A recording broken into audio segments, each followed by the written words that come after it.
Olá, eu me chamo Mariana Campos, sou medical coach, criei esse canal para falar sobre 4 pilares: saúde, bem-estar, qualidade de vida e autocuidado. Um dos maiores desafios das doenças raras é o seu diagnóstico, o que agrava a sensação de incerteza e insegurança promovida pela crise de saúde. Por isso, desde o início desse canal, eu trago convidados para falarem desse tipo de doença, especialmente para criar maior conhecimento e esclarecer o que de fato significam.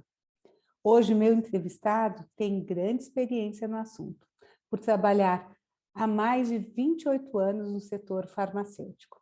André Bortolucci Vicente é publicitário, pós-graduado em gestão corporativa pela FGV e professor de MBA em acesso ao mercado pela Faculdade São Camilo de São Paulo. Atualmente, ocupa a posição de diretor de Relações Governamentais, sendo responsável pelo suporte ao desenvolvimento de políticas de saúde e elaboração das estratégias para a incorporação de novos produtos ao portfólio da companhia. André passou por grandes empresas renomadas do setor farmacêutico, entre elas Sanofi, Takeda, Teva, Johnson & Johnson e Boehringer. Possui sólidos conhecimentos nas áreas de avaliação de tecnologias de saúde, acesso ao mercado, políticas públicas de saúde, relações governamentais, saúde suplementar, doenças raras e interações com stakeholders do poder legislativo e Ministério da Saúde. Por isso, eu gostaria muito de agradecer a sua presença aqui para discutir essa coisa tão importante que são as doenças raras. Muito obrigada, André, por ter aceitado o meu convite. Bom, Mariana, eu não posso começar a falar sem antes te agradecer muito pela gentileza do contato e queria fazer aqui um reconhecimento público. Queria te cumprimentar pela iniciativa do canal. É muito importante que a sociedade como um todo, né, Mariana, se comunique, se informe, se atualize, troque ideias, debata, porque é um tema muito complexo, né, Mariana? Então, eu queria, de antemão, te agradecer e te cumprimentar pela iniciativa, tá bom? Muito obrigada. Você fez um resumo bem interessante, aí foram 28 anos de experiência, então eu tenho uma certa bagagem, eu queria compartilhar com você um pouquinho dessa experiência, dos anseios, dos desafios, dos casos positivos, eu queria compartilhar com você, Mariana. Olha, vai ser ótimo. Então, vamos começar, que você falasse um pouco dessa tua experiência com as doenças raras, que você pode contar. Eu sempre gosto de falar, Mariana, falar de doença rara tem uma série de números, estatísticas que eu vou passar para vocês aqui agora, mas eu sempre falo isso, Mariana, sem demagogia nenhuma. É difícil a gente falar de doença rara sem se envolver com a doença rara. Se envolver do ponto de vista e do aspecto emocional, psicológico, familiar. É muito interessante trabalhar nesse mercado, tá? É um mercado que tem grandes desafios, Mariana, do ponto de vista de políticas públicas de saúde, grandes desafios de conhecimento da classe médica, do paciente, do cuidador, do familiar. A sociedade ainda está pouco esclarecida sobre o que é uma doença rara. A jornada do paciente, Mariana, a gente vai discutir um pouquinho mais aí nos próximos minutos. É uma jornada inglória, não é nada fácil. O paciente fica circulando no sistema público ou na saúde suplementar durante anos, anos e anos, até que faça o diagnóstico e tratamento. É muito difícil que aconteça num tempo rápido, né? Então, o desconhecimento de toda uma jornada, ele é muito intenso, tá? Mas, felizmente, Mariana, eu vejo boas oportunidades, a indústria tem se desenvolvido, se modelando para esse desafio, tem oferecido novas oportunidades, mas não tem outro caminho, Mariana. Somente a indústria não vai fazer nada sozinha, somente o médico não vai fazer nada sozinho, o paciente menos ainda. O gestor público também não vai fazer nada sozinho. Precisam, todos esses atores que eu citei para você, e outros também, Mariana, eles precisam estar conectados. né? Precisam debater o tema, precisam trazer o tema para mais discussões. Então, esse é um panorama do que é o cenário de doenças raras. Então, isto posto, eu vou te trazer alguns números, tá? Rapidamente eu queria compartilhar. Existem alguns números no mercado, Mariana, um pouco díspares, tá? Não tem nada muito concreto, mas tem um número mágico que nós falamos desse mercado de doenças raras.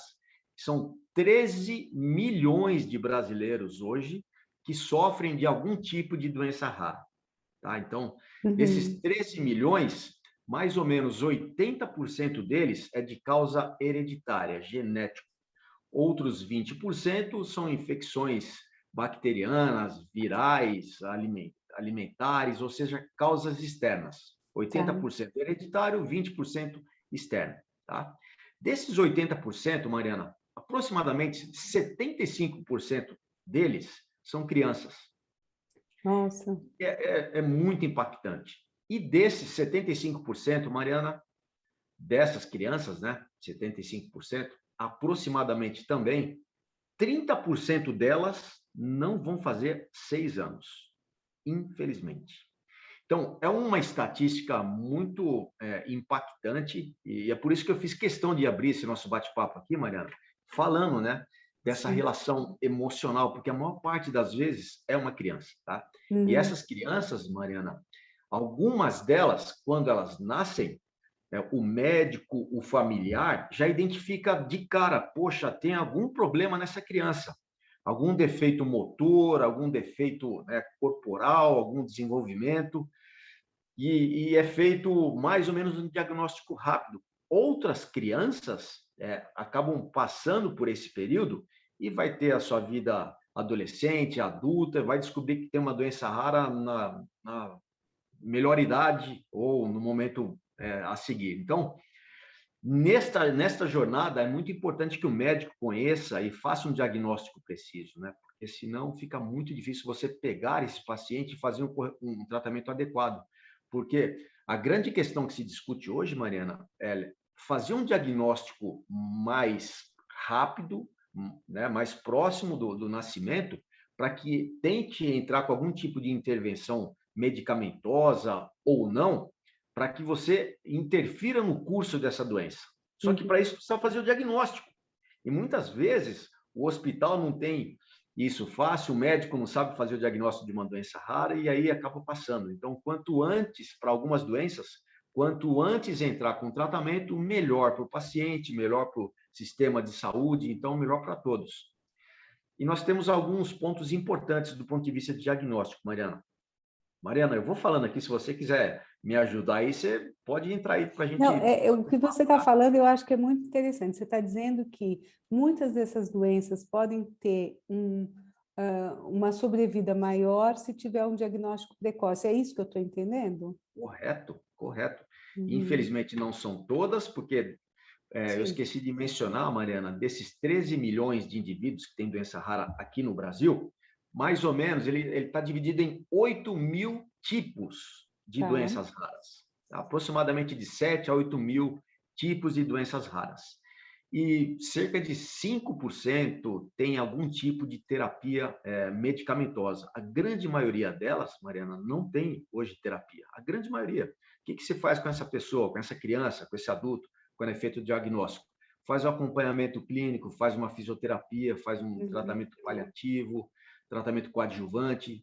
A maior parte dessas doenças, infelizmente, Mariana, não tem uma ação terapêutica ainda, tá? Então, 5%, 10% tem algum tipo de farmacologia que dá para utilizar. Então, para algumas doenças, quanto antes entrar com tratamento, melhor. Você interfere no curso da doença, melhora a qualidade de vida do paciente e posterga a sobrevida desse paciente também. Sim. Tá? E seria muito bom, oxalá, viu, Mariana, um dia que essas 8 mil doenças tenham algum tipo de terapia específica, né? Mas hoje o cenário é completamente diferente. A maior parte não tem, tá bom? Então, isto posto, Mariana, nós temos, então, os números que eu falei para você. O grande problema que nós temos hoje é a questão do diagnóstico. falta de conhecimento, falta de estrutura, então a gente precisa trabalhar forte uma política pública de saúde para fortalecer isso, né? Uhum. Porque o paciente, ele precisa receber esse cuidado, e quando ele vai receber uma assistência médica, ele vai num clínico geral. O clínico geral não tem conhecimento, ele encaminha para um especialista. O especialista manda para um outro especialista na área. Então, essa jornada leva-se muito tempo, Mariana, leva-se muito tempo. E algumas doenças, quanto mais tempo se passa, pior fica, né, o Uhum. prognóstico desse paciente. Então, o quanto antes seria o melhor, tá? Quando a gente fala de diagnóstico de doença rara, Mariana, é uma coisa a ser dita aqui, tá bom? Existe hoje o teste do pezinho. Desde 2010, o Ministério da Saúde oferece para todo o Brasil o famoso, né, a triagem neonatal, ou o famoso teste do pezinho, que tem 10 doenças que o Ministério da Saúde faz o acompanhamento. Uhum. É muito pouco, Mariana. Eu acabei de falar para você que tem mais ou menos 8.000 doenças. E o Política Pública de Saúde só consegue detectar as 10 doenças no teste do pezinho.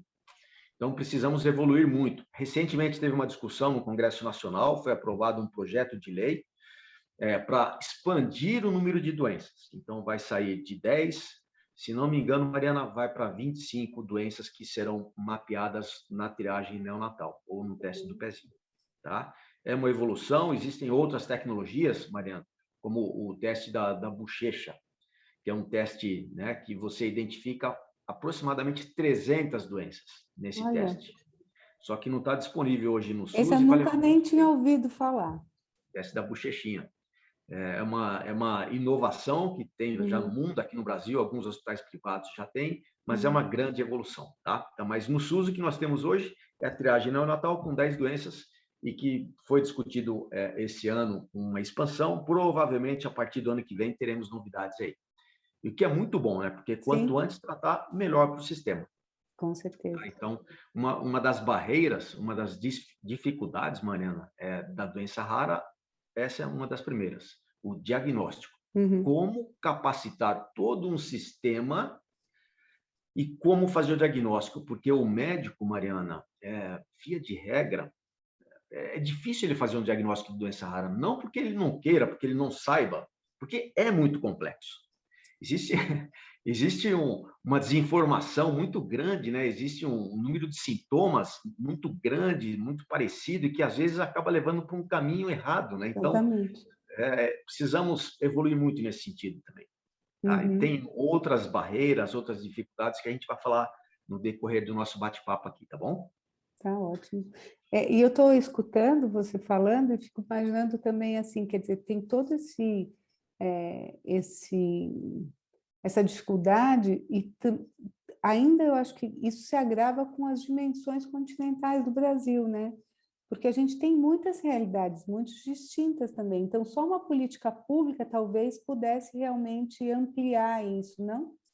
Sim, sim, sim, sem dúvida nenhuma. Esse é um problema que nós temos. O Brasil é um país continental e é muito comum nós observarmos, Mariana, as famílias, o paciente sair lá da região norte, da região sul, para procurar algum tipo de assistência em um centro de referência em São Paulo, Minas, Uhum. Brasília, onde tiver disponibilidade. Por quê? Não existe centro de referência capacitado, habilitado em todas as capitais, em todas as cidades. Não existe, Mariana. Então, esse é um problema muito sério, estrutural.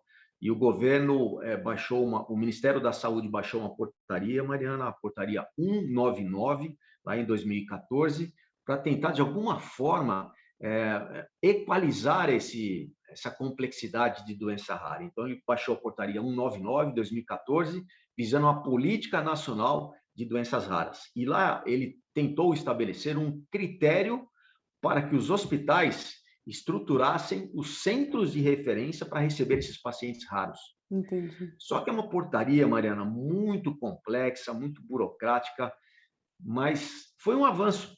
Né? Uhum. Antes não tinha nada, temos agora essa portaria, difícil de executar, mas foi um avanço. O governo começou a mostrar algum tipo de sensibilidade, algum tipo de atenção e começou a mexer essa engrenagem. De lá para cá, Mariana, muita coisa evoluiu. Então, a própria portaria, desde quando foi publicada, hoje nós temos cerca de apenas 20 centros de referência habilitados como doença, centro de referência para receber os raros, como doença rara. É muito pouco. E Uhum. quem fala isso, Mariana, não sou eu, os próprios números falam por si só, né? Depois de tantos anos de uma portaria publicada, temos apenas 20 centros de referência para receber esses raros, precisa ser revisto. Alguma coisa não deu certo nessa jornada, né? Uhum. Foi, repito, Mariana, foi um avanço, não tínhamos nada, temos alguma coisa, mas precisa ser aprimorada essa portaria, porque depois de tanto tempo, só 20 centros de referência é muito pouco para tamanha demanda social desses pacientes raros. É, André, eu não sei se eu estou certa, mas você está está estudando políticas públicas, não é? Você está fazendo uma Sim, correto. especialização nisso. E aí, assim, lógico, você ainda está estudando, mas eu queria te perguntar, qual é o papel desse poder público? O que que pode melhorar? Como é que pode ser entendido isso?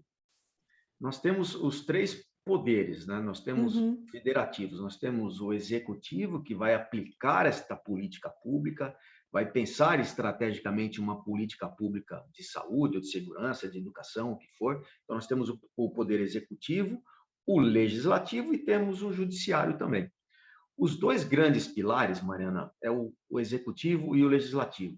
Eu vejo cada vez mais, Mariano, olhando o mercado, a complexidade das doenças raras, um envolvimento, um engajamento cada vez maior do legislativo nesta seara.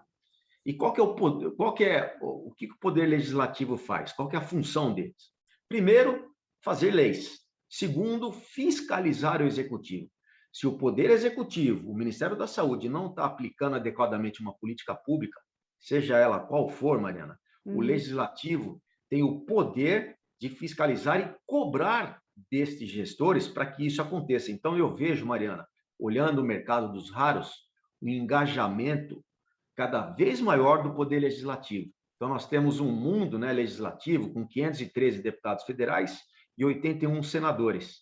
Então, nós já vemos hoje cerca de 20 deputados, 15, 20 deputados que têm a causa das doenças raras, propondo projetos de lei, audiências públicas, fazendo requerimento, movimentando essa engrenagem, né, de Uhum. política no poder legislativo. Então, cada vez mais esses deputados estão mais empenhados nesse sentido. Então, nós temos comissões especiais de doenças raras na Câmara dos Deputados, no Senado Federal, e com tantos atores que são líderes. Eu não queria falar aqui alguns nomes, Mariana, que eu posso ser injusto com outros, né? Uhum. Mas eu colocaria aqui, nós temos hoje 15, 20 deputados na Câmara Federal que estão muito engajados na causa dos raros, e mais ou menos uns 5, 10 senadores muito engajados na causa dos raros também. Muito bom. Tá? Junto, Mariana, só para complementar, e junto com o Ministério da Saúde, eles têm feito assim um poder importante de desenvolvimento de políticas públicas. Além da portaria 199, o Ministério da Saúde tem lançado, na medida do possível, infelizmente não é o quanto que nós precisamos, mas protocolos clínicos para Uhum. uso de medicamentos e assistência para doenças raras. Uhum. Então, a coisa está evoluindo, não na velocidade que a sociedade necessita. 8 milhões de indivíduos, Mariana, é muita gente, não? Então, precisamos tentar, de alguma forma, acelerar esse processo que está evoluindo, porém, ainda precisa melhorar. Certo, muito bom. E aí eu queria que até você explicasse um pouco, que às vezes as pessoas têm um pouco de dificuldade de entender o papel o que que são as relações governamentais e o papel delas, porque eu achei muito interessante como você começou, né? Você colocou, olha, a questão das doenças raras ela exige multi players, né? Várias pessoas juntas tratando dessa doença para a gente poder evoluir. Já falou do papel do poder público, do setor público, principalmente do legislativo, né? Eu queria que você falasse um pouco dessas relações governamentais, como isso é importante também para suscitar essas mudanças. Legal, Mariana. Obrigado pela pergunta. Esse profissional de relações governamentais ou public affairs, cada instituição tem um nome, tá? Mas é um papel muito importante nos dias de hoje, Mariana. E eu digo que esse profissional ele precisa ser um profissional extremamente capacitado. Porque Uhum. quando ele procura um ente legislativo, um ente do executivo ou do judiciário, ele precisa saber o que ele está falando, ele precisa entender a máquina, a complexidade, regras, processos, prazos, leis, influências, influenciadores, é um universo isso. Tá? Então, esse profissional, Mariana, ele precisa estar extremamente capacitado e antenado. E precisa pensar fora da caixa, porque se ele pensar na caixa, vai continuar o que nós temos hoje. Então, ele precisa, de alguma forma, ter os insights. E aí que eu sempre digo, Mariana, ele precisa conectar os atores deste mercado. Quem são esses atores, Mariana? Eu já falei um pouquinho, mas é bom a gente reforçar. Nós temos os pacientes, nós temos os médicos, os familiares, os cuidadores, nós temos o legislador, nós temos o gestor público, nós temos muitos atores nesse mercado. Este profissional, de alguma forma, ele precisa conectar estas peças. Ele precisa transformar uma complexidade em uma resposta. Porque não adianta a indústria falar, Mariana, que tem 1.000 pacientes, a Associação de Paciente fala que tem 1 milhão de pacientes, e o Ministério da Saúde não enxerga nem 1.000 e nem 1 milhão. Então, os números precisam se convergir. A evidência científica precisa ser reverberada para esses atores. Todo mundo precisa estar ciente, né? Porque a coisa mais fácil que tem, Mariana, é uma associação de paciente ou uma sociedade médica cobrar o Ministério da Saúde falando, olha, eu preciso do medicamento A, eu preciso do dispositivo B, eu preciso da cirurgia C. Tá bom, mas você precisa... Por que você precisa disso? Ah, eu preciso porque eu tenho 100 pacientes aqui. Tá, mas qual que é o impacto para a sociedade se incluir isso ou não incluir? Então, este argumento técnico, científico, essa base de argumentação precisa ser técnica hoje, Mariana. Uhum. Num passado recente, essa influência, como que eram feitas as atualizações das políticas públicas? Não tinha critério, não tinha regra, era uma influência política, era um gestor que ouviu falar, vai lá e executa. Em 2011, o Ministério da Saúde, o governo como um todo, implementou aqui no Brasil a Conitec, que é a Comissão Nacional de Incorporação de Tecnologia no SUS. A partir da chegada da Conitec, da formação da Conitec, Mariana, tentou-se estabelecer algum tipo de regra para incorporação, para atualizar um protocolo clínico. E aí começou a se discutir tecnicamente a inclusão disso. O profissional de relações governamentais tem esse papel de conectar essas peças para que elas possam falar tecnicamente um argumento e ele chegue para o Ministério da Saúde de uma forma estruturada. Então, resumidamente, Mariana, esse profissional vai ter que resumir uma longa história, mas basear em evidência, para que isso seja comprovado nesta comissão da Conitec, porque tudo que acontece no mercado de atualização de uma nova tecnologia, Mariana, precisa passar pelo crivo técnico da Conitec. Tá? Sem esse crivo técnico, essa avaliação, nada acontece. Então, esses atores, médico, sociedade médica, instituição de paciente, a indústria farmacêutica, as entidades que representam a indústria, precisam ter tecnicamente consolidado esse conceito para que essa comunicação flua tecnicamente no legislativo e também no executivo. Muito bom. Não é nada fácil, viu, Mariana? Não é Não, nada fácil. Não. eu sei que não. E É. me diz uma coisa, o papel das associações, como vocês avaliam? Então, nós temos 2 cenários de associação de pacientes. Eu vejo como fundamental, Mariana, porque eles têm um poder legítimo de cobrar, seja o legislativo, seja o executivo, seja o judiciário. É legítimo, né? Uma instituição que representam esses pacientes, os familiares, os cuidadores, tem a legitimidade. Então, nós precisamos separar em 3 momentos. Primeiro, tem a legitimidade. Perfeito. Segundo, nós temos associações de pacientes extremamente capacitadas e outras que estão engatinhando numa fase embrionária. A gente precisa, de alguma forma, ajudar estas associações que não têm capacidade e estrutura para que eles aumentem esse conhecimento e estrutura. Porque, senão, não vai adiantar, Mariana. essa instituição que não tem conhecimento, não tem estrutura, até consegue uma agenda com o ministro da Saúde, mas a hora que o ministro recebe, fica uma conversa sem razão, sem fundo. Ao contrário de tantas outras associações de pacientes, Mariana, extremamente capacitadas, estruturadas, que quando conseguem uma agenda com um gestor público, ele recebe e ouve esta instituição, porque está agregando alguma coisa nesse sentido, entendeu? Então, nós temos esses 3 momentos de associação de pacientes. Primeiro, é legítimo, é muito importante. Segundo, precisa ver se ela está estruturada ou não. E o terceiro, municiá-las com informações técnicas, para que elas façam a cobrança legítima né, de um protocolo, de uma política pública de saúde. E aí a indústria tem um papel muito importante nisso, porque precisa atuar junto com a associação, de uma forma respeitosa, respeitando todos os critérios de compliance, transparência, municiar a associação de paciente, associação médica com informação técnica científica robusta, porque a indústria, a maior parte das vezes, Mariana, é a indústria que tem o poder do conhecimento, seja farmacêutica, de device, de cirurgia, nós é que temos esse conhecimento científico e divulgamos isso, né, junto com as universidades, com os cientistas, né? Então, de uma forma respeitosa, clara, a gente tem que ajudar no conhecimento, para que eles procurem o seu direito legítimo e constitucional. E é interessante o que você está dizendo, que você está trazendo, porque é um meio também de trazer exatamente até esclarecimento para o diagnóstico, né? Porque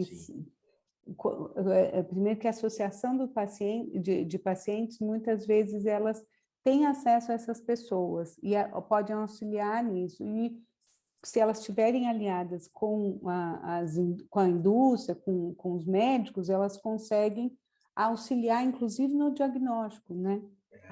Eu queria até pegar o seu gancho dessa pergunta, Mariana, uma pergunta muito pertinente, tá? Eu queria citar aqui alguns casos práticos, tá? De política pública de saúde que teve uma intervenção direta das associações de pacientes, teve uma influência direta das associações de pacientes. O Ministério da Saúde, hoje, o Brasil, ele é referência no mundo inteiro, Mariana, para o tratamento de DST, AIDS e hepatite.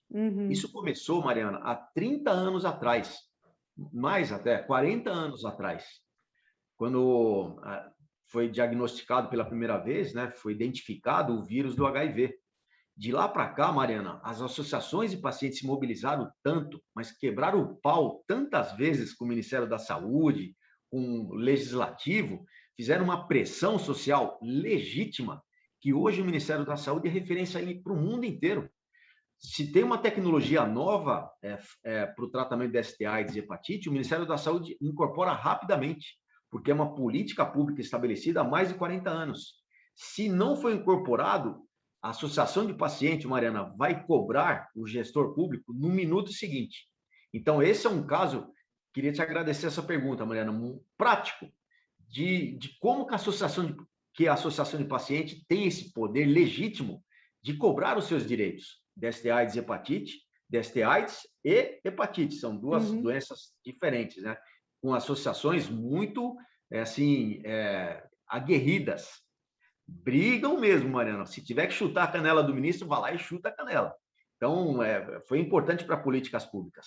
Outro exemplo é esclerose múltipla. Nós temos alguns casos de esclerose múltipla, de associações de esclerose múltipla, que fizeram uma pressão muito importante, legítima, diga-se de passagem, que frequentemente o Ministério da Saúde está atualizando o protocolo clínico para esclerose múltipla.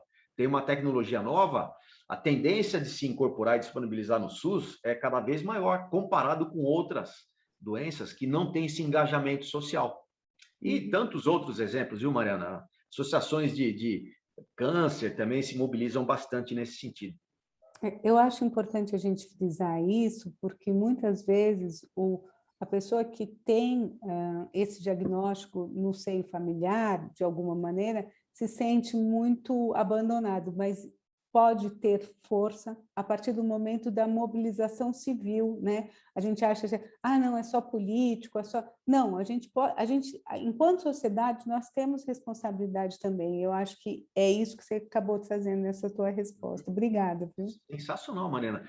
Mais um gancho que você trouxe, Mariana, acabei esquecendo, porque eu só falei muito desse engajamento social para políticas públicas, né? Mas as associações de pacientes têm um papel fundamental social também, de ajudar os familiares, porque é comum, viu, Mariana, os pacientes saírem lá do norte, do sul, e receberem um tratamento aqui em São Paulo ou em Brasília, essas pessoas ficam 30 dias aqui recebendo um tratamento. Então, o impacto, perdem o emprego, é muito frustrante. E a associação de paciente acaba ajudando e intervindo no aspecto psicológico, às vezes até financeiro, jurídico. Então, a associação de pacientes tem esse papel também social nesse sentido, tá?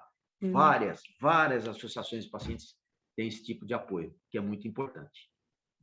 Bom, e hoje a grande doença rara que você está mais próximo é da fibrose cística. Primeiro, o que é fibrose cística? E me conta um pouco. A fibrose cística, Mariana, é a doença rara, uma das doenças raras, ou talvez a doença rara, mais prevalente no Brasil e no mundo.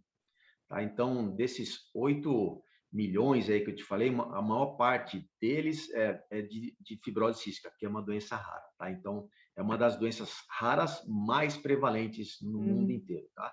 Então, é uma doença de origem genética. Tá? Então, é uma doença que tem fontes, né, que vêm do passado, passados. Então, acomete muito quando o pai tem algum tipo de mutação genética e a mãe tem algum tipo de mutação genética, e quando os pares se encontram, passa para a criança a fibrose cística. Então, é uma doença hereditária, autossômica recessiva. O que é autossômica recessiva, Mariana? É o que eu te falei, quando os dois genes se encontram, do pai e da mãe, que tem essa história de fibrose cística, se encontram, autossômica recessiva, passa para os seus filhos. Se o pai tem uma mutação genética de fibrose cística e a mãe não tem, a criança não vai ter a doença. Então, precisa ser autossômica recessiva, ou seja, pai e mãe precisa ter algum tipo de mutação genética com a fibrose cística para que eles se encontrem e passem para as suas futuras gerações. Tá? Então, ela é uma doença crônica e que atinge múltiplos órgãos, Mariana. Então, é uma doença multissistêmica. Tá? Então, acomete os pulmões, pâncreas, o sistema digestivo ou o sistema digestório, tá? Tudo isso ele é impactado. Só que desses principais órgãos, a maior parte das vezes, o maior acometimento, Mariana, é no pulmão. Tá? Então, a fibrose cística ela é conhecida como mucoviscidose ou doença do beijo salgado. O que acontece, Mariana? Existe essa mutação genética que eu te falei, ela causa um impacto numa proteína chamada CFTR. Essa proteína ela é responsável, Mariana, pela troca de íons no retículo endoplasmático. Tá? Então, o que acontece? Quando tem um problema nessa proteína, que é o CFTR, a célula não troca adequadamente o cloro, o íon cloro. E aí, o que acontece? Existe uma desestabilização sistêmica, né, celular. Então, por isso que a doença é conhecida como a doença do beijo salgado. Até pouco tempo atrás, as mães beijavam as crianças, a testa, né? Era um beijo salgado. E o porquê disso? Essa mutação genética causa esse desequilíbrio sistêmico, e aí tem um fluxo muito grande de sódio percorrendo o organismo. E aí, esse desequilíbrio de sódio, Mariana, causa uma produção excessiva ou desequilibrada de muco. Se for no pulmão, causa uma produção gigantesca, excessiva de muco, e um muco espesso. E o organismo, Mariana, não consegue expelir esse muco. Tá? Então, a criança, as pessoas acometidas por fibrose cística têm uma produção excessiva de muco no pulmão, causa, né, essa secreção pulmonar, Se é no pâncreas, tem secreção excessiva no pâncreas e também no intestino. Por isso que é muito comum a gente ver, Mariana, as crianças acometidas por fibrose cística que não desenvolvem plenamente, porque o que elas comem não é absorvido. Tem diarreia frequente, não é absorvido. Então, as crianças perdem peso, perdem estatura, é muito complicado. E tem frequentemente infecções pulmonares. E aí precisa ser internado frequentemente. E aí tem contaminação bacteriana, é muito difícil. Tá? Então, tudo isso decorre, Mariana, por essa mutação genética desta proteína chamada CFTR, que causa esse desequilíbrio de cloro no organismo. Este desequilíbrio causa uma produção excessiva de muco no pulmão, no pâncreas ou no intestino. E aí você tem um impacto multissistêmico. Tá? Entendi. Eu tentei resumir um pouco, Mariana, eu não sou Não, médico. eu entendi, eu entendi. Ótimo. Espero que todos tenham nos entendido. Eu acho aqui. que sim. Eu procurei não falar muito tecniquez, mas eu acho que deu para entender. Então, é uma doença genética que vem do pai e da mãe, que causa um desequilíbrio de uma proteína e que vai causar, né, a sequência disso é causar uma produção excessiva de muco no pulmão, no pâncreas ou no intestino. E aí tem uma série de consequências desse fator, Mariana. Tá? O que, por exemplo, mais se observa esse muco, é isso? O que mais começam a observar é o muco ou problemas intestinais, Tosse. é isso? O muco ocasiona que muita tosse, muita infecção, muita inflamação pulmonar. A pessoa vai muitas vezes para o hospital, perde peso, tem diarreia, então é uma doença multissistêmica. Tá. E um dos problemas dela, Mariana, é que quando chega no hospital, o diagnóstico às vezes não é muito preciso. Como tem uma tosse, né, catarro, aquele catarro espesso, e às vezes o médico faz um diagnóstico não adequado, acaba confundindo com bronquite, pneumonia, bronquiectasia, um monte de coisa, mas não faz o diagnóstico, né, da fibrose cística.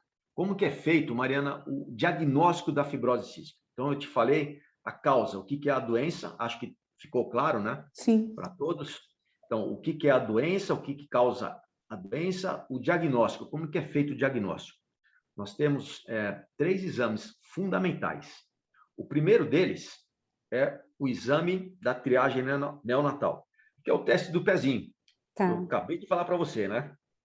Felizmente, a fibrose cística está na triagem neonatal do Ministério da Saúde. Então, a maior parte dos recém-nascidos fazem a triagem neonatal e vai se identificar se tem fibrose cística, fenilcetonúria e outras 4 doenças. Felizmente, a fibrose cística está lá. Então, no terceiro ano de vida, o hospital faz o teste do pezinho nessa criança. Tá? Se nesse teste do pezinho, que é a triagem neonatal, Mariana, identifica, se der negativo, ótimo, vida que segue. Se der positivo, o médico vai ter que fazer um segundo exame para fechar o diagnóstico desse paciente. Então, a triagem neonatal não é decisiva. Ela é um indicativo que essa criança pode ter a fibrose cística. Entendeu? Aí o médico vai pegar essa criança e vai fazer um segundo exame, que é o teste do suor. Esse teste do suor, Mariana, o que vai identificar? Exatamente o que eu falei para você. Lembra que eu falei que tem um desequilíbrio sistêmico do sal? Sim, sim.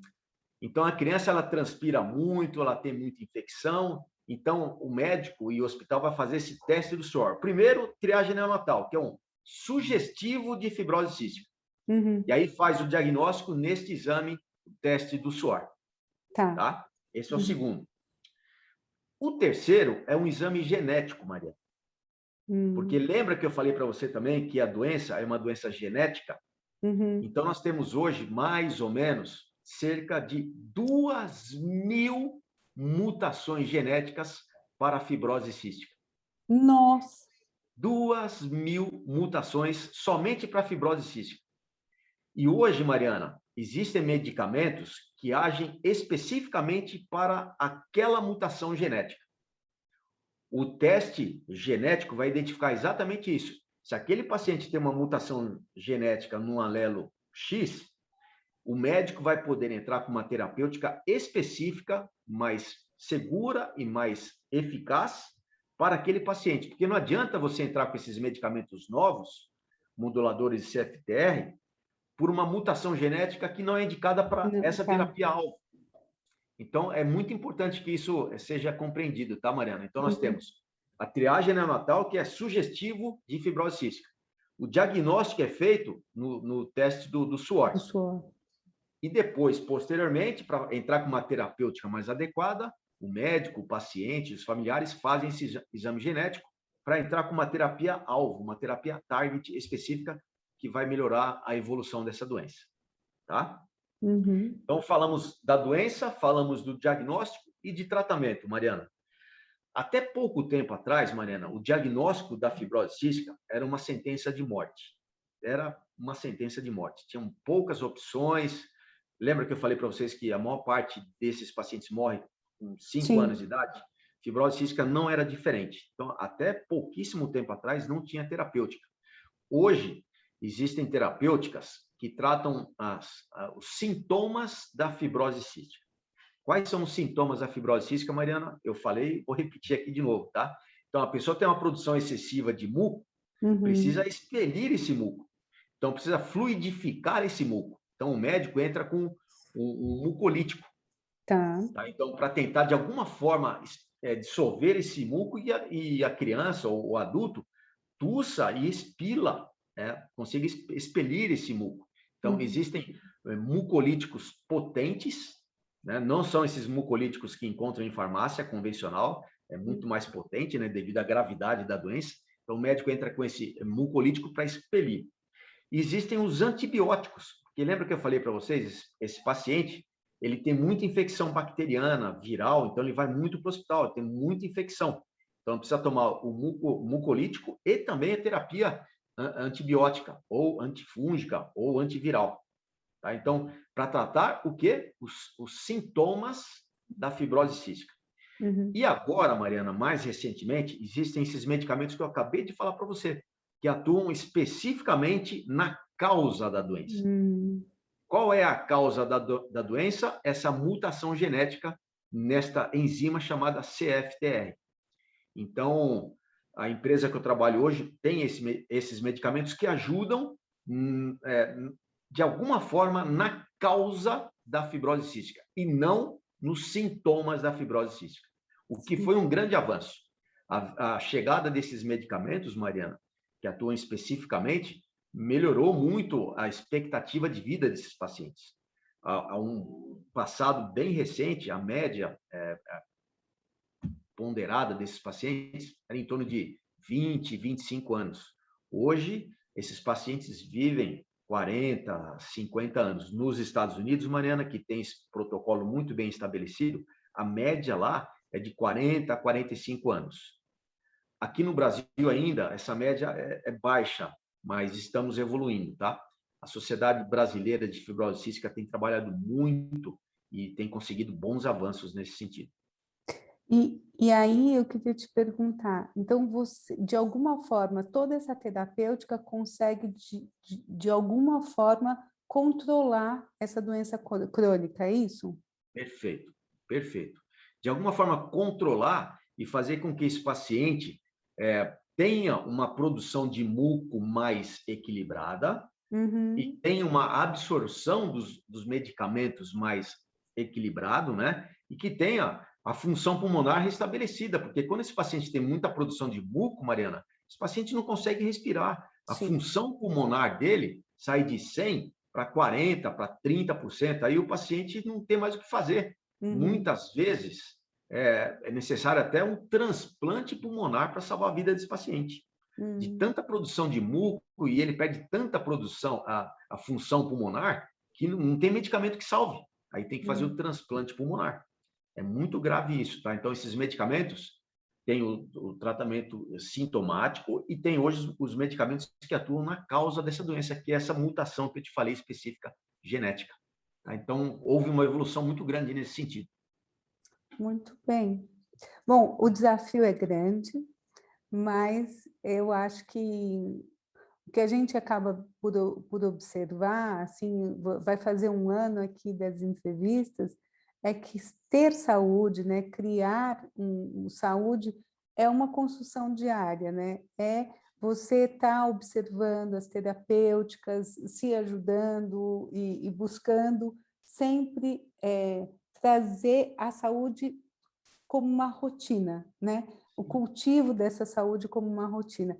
Não é apenas, eu acho que está mudando um pouco também dessa perspectiva de que você vai lá, toma um remédio e acabou, né? Tem todo uma evolução, tem todo um grupo, tem toda uma ação coletiva para poder criar isso. Então, Mariana, mais um gancho riquíssimo que você trouxe, que eu queria compartilhar e pegar esse gancho, tá?